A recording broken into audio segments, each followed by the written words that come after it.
ಬೆಳಗಾವಿಯ ಮಾಧ್ಯಮ ಸ್ನೇಹಿತರಿಗೆ ಸ್ವಾಗತ ಮಾಡ್ತಾ, ಇವತ್ತು ಮುಂದೆ ಬರ್ತಕ್ಕಂಥ ಡಿಸೆಂಬರ್ 8ನೇ ತಾರೀಕಿನಿಂದ 19ನೇ ತಾರೀಕಿನಿಂದ ನಡೆಯುವವರೆಗೆ 19ರವರೆಗೆ ನಡೆಯುವ ಚಳಿಗಾಲದ ಅಧಿವೇಶನಕ್ಕೆ ಪೊಲೀಸ್ ಇಲಾಖೆ ವತಿಯಿಂದ ಏನೆಲ್ಲ ತಯಾರಿ ಮಾಡಿಕೊಳ್ಬೇಕು ಮತ್ತು ಯಾವ ಯಾವ ಸಮಸ್ಯೆಗಳು ಬರುತ್ತೆ, ಅದಕ್ಕೆ ನಾವು ಯಾವ ರೀತಿ ತಯಾರಾಗಬೇಕು, ಯಾವ ರೀತಿ ಮತ್ತು ಯಾವ ಸಂಖ್ಯೆಯಲ್ಲಿ ನಮ್ಮ ಸಿಬ್ಬಂದಿಯವರನ್ನು ನೇಮಕ ಮಾಡಬೇಕು, ಅಹಿತಕರವಾದ ಘಟನೆಗಳು ಆಗದ ಹಾಗೆ ನೋಡ್ಕೊಳ್ಬೇಕು, ಒಂದು ವೇಳೆ ಆದರೆ ಅದನ್ನು ಯಾವ ರೀತಿ ನಿಭಾಯಿಸಬೇಕು ಅಂತ ಹೇಳಿ, ಅದಕ್ಕಾಗಿ ನಾನು ಇವತ್ತು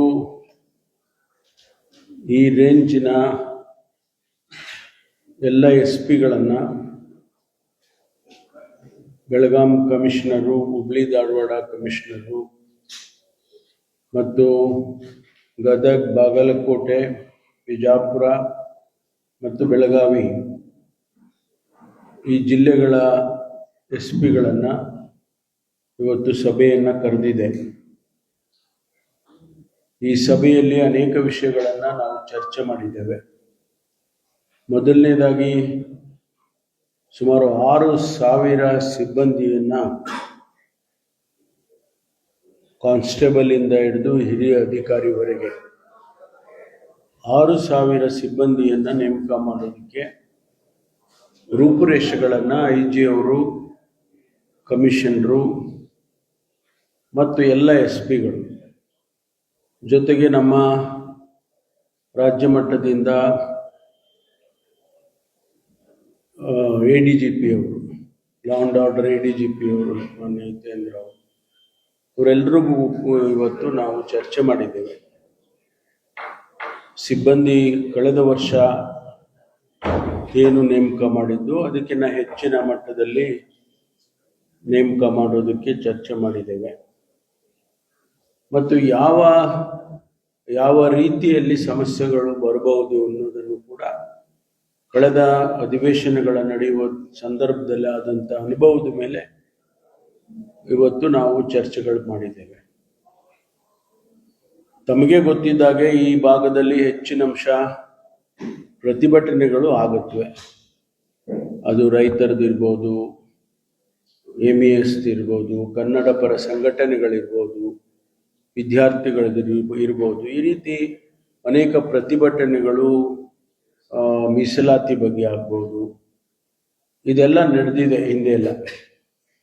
ಈಗಲೂ ಕೂಡ ಕೆಲವು ಅಂತಹ ಪ್ರತಿಭಟನೆಗಳು ಆಗುವ ಸಾಧ್ಯತೆಗಳಿದೆ, ಆಗ್ತವೆ ಅಂತ ನನಗೇನು ಗೊತ್ತಿಲ್ಲ. ಯಾಕೆಂದರೆ ಯಾರೋ ನಮ್ಮ ಆಫೀಸರ್ಸನ್ನು ಸಂಪರ್ಕ ಮಾಡಿ ಅವರು ಪರ್ಮಿಷನ್ ಕೇಳಬೇಕು, ಇನ್ನೂ ಕೂಡ ಅದು ಆಗಿಲ್ಲ. ಹಾಗಾಗಿ ಸ್ಪೆಸಿಫಿಕ್ ಆಗಿ ನಾನು ಹೇಳೋಕ್ಕಾಗೋದಿಲ್ಲ ಆಗುತ್ತೆ ಅಂತೇಳಿ. ಆಗಬಹುದು, ಆಗದೇನೂ ಇರಬಹುದು.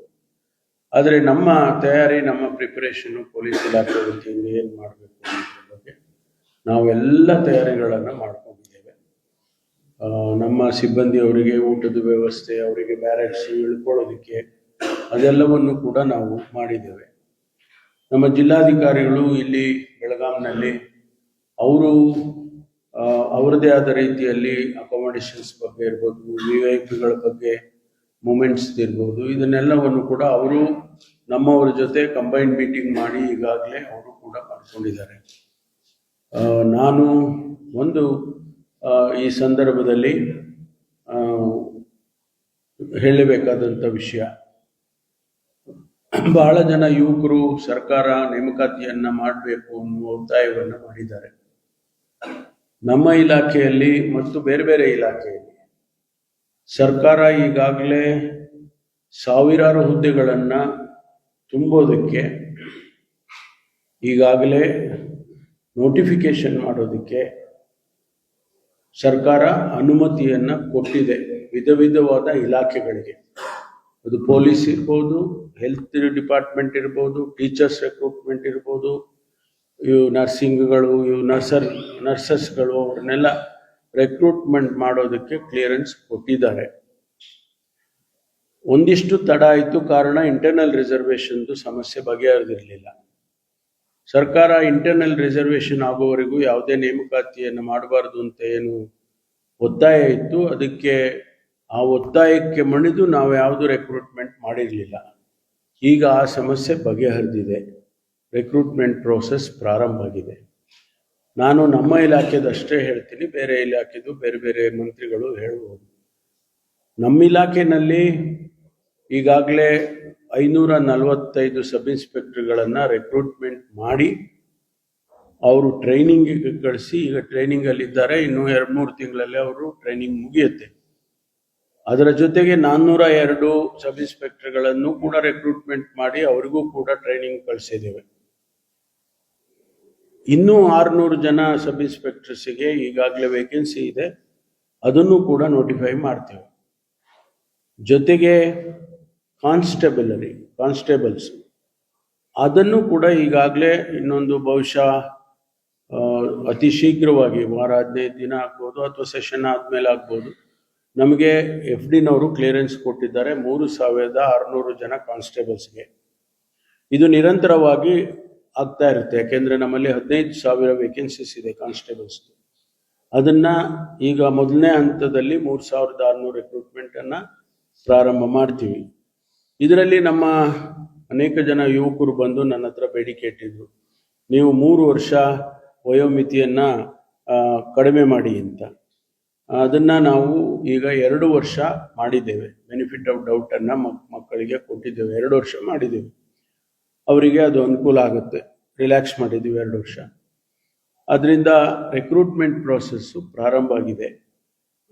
ಇದು ಭಾಳ ಮುಖ್ಯವಾದಂಥ ವಿಚಾರ, ಯಾಕೆಂದರೆ ನಮ್ಮಲ್ಲಿ ನಾವು ನಮ್ಮ ಪ್ರಣಾಳಿಕೆಯಲ್ಲಿ 2,50,000 ಹುದ್ದೆಗಳು ಖಾಲಿ ಇದೆ, ಅದನ್ನು ನಾವು 5 ವರ್ಷದಲ್ಲಿ ತುಂಬುತ್ತೇವೆ ಅಂತ ಹೇಳಿದ್ದೆವು ನಾವು. ಈಗ ಹಂತವಾಗಿ ಪ್ರಾರಂಭ ಮಾಡಿದ್ದೇವೆ. ಈಗ ಬಹುಶಃ ನನಗನ್ಸುತ್ತೆ, ನನಗೆ ಸಿಕ್ಕಿರೋ ಲೆಕ್ಕ, ಇಟ್ ಇಸ್ ಅಪ್ರಾಕ್ಸಿಮೇಟ್ ಲೆಕ್ಕ, ಅದು 70,000ವರೆಗೂ ಕೂಡ ಹುದ್ದೆಗಳನ್ನು ತುಂಬೋದಕ್ಕೆ ಪ್ರಕ್ರಿಯೆ ಪ್ರಾರಂಭ ಆಗಿದೆ. ಅದು ನಮ್ಮ ಯುವಕರಿಗೆ ಭಾಳ ದಿವಸದಿಂದ ಏನು ರಿಕ್ರೂಟ್ಮೆಂಟ್ ಆಗಿರಲಿಲ್ಲ, ಅವರಿಗೆ ಅವಕಾಶ ಸಿಗುತ್ತೆ ಅಂತ ಅನ್ನುವಂಥದ್ದು. ಎರಡನೇದು, ಈಗಾಗಲೇ ತಮಗೆ ಗೊತ್ತಿದ್ದಾಗೆ ಶುಗರ್ ಕೇನ್ ಬೆಲೆಯನ್ನು ನಿಗದಿ ಮಾಡಿ ಆ ಸಮಸ್ಯೆಯನ್ನು ಸರ್ಕಾರ ಬಗೆಹರಿಸಿದೆ. ಮುಂದಿನ ದಿನದಲ್ಲಿ ಮತ್ತು ಏನಾದರೂ ಇದ್ದರೆ ಅದನ್ನು ಸರ್ಕಾರ ತೆರೆದ ಮನಸ್ಸಿಂದ ಚರ್ಚೆ ಮಾಡುತ್ತೆ.